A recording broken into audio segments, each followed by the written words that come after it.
Hello bachcho, let's see the question. Here the question says the two versions of a trait or character which are brought in by the male and female gametes are situated on option A copies of the same chromosome, option B two different chromosomes, option C sex chromosomes and option D any chromosome.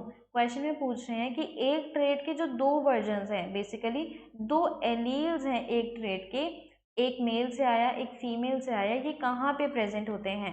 की concept इस question के according हम देखेंगे that की concept हमारा जिस पे बात कर रहा है दैट इज अबाउट दो वर्जन, और वो दो वर्जन्स को हम रिप्रेजेंट करते हैं एलील्स से, एलील्स फॉर अ ट्रेट। अब ह्यूमन बीइंग्स में हम मान लेते हैं for example in human beings हमने जो ट्रेट है वो उठाया, इन ह्यूमन बीइंग्स जो हमने ट्रेट उठाया that is for I colour. I colour हमने कैरेक्टर उठाया, तो यहाँ पे आई कलर के लिए दोनों पेरेंट रिस्पॉन्सिबल है, एक मेल एंड एक फीमेल।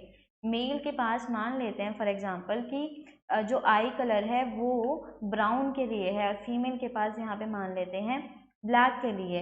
अब होता है क्या है, फर्टिलाइजेशन के दौरान ये जो मेल और फीमेल होते हैं ये अपने क्रोमोसोम्स को कंबाइन कर लेते हैं। तो क्रोमोसोम्स जब कंबाइन कर जाएंगे तो क्रोमोसोम एक क्रोमोसोम के ऊपर आपस में आसपास जो जीन्स प्रेजेंट होते हैं वो सेम ट्रेट के लिए होते हैं। फॉर एग्जांपल इस क्रोमोसोम को अगर अलग अलग कुछ इस तरीके से दो क्रोमेटिड्स की फॉर्म में रिप्रेजेंट किया जाए तो यहाँ पे एक आया हमारा क्रोमेटिड फ्रॉम मेल और दूसरा क्रोमेटिड आया फ्रॉम फीमेल। मेल के पास जो कैरेक्टर है वो ब्राउन कलर का है और फीमेल के पास जो कैरेक्टर है दैट इज फॉर ब्लैक।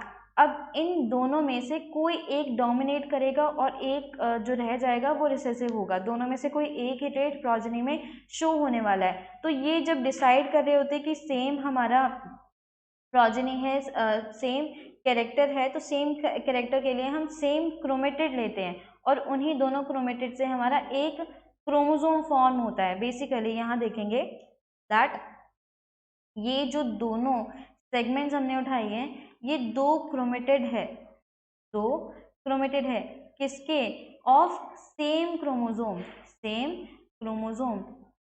अब ये आपस में कुछ इस तरीके से कंबाइन करते हैं कि एक डोमिनेट कर जाएगा एक रिसेसिव होएगा, लेकिन होंगे दोनों ही सेम क्रोमोसोम के कॉपीज, क्योंकि इनके ऊपर जो जीन प्रेजेंट होता है वो एक ही कैरेक्टर का है। लेफ्ट साइड पे हमारा मेल से आया हुआ जीन है और राइट साइड पे हमारा फीमेल से आया हुआ जीन है।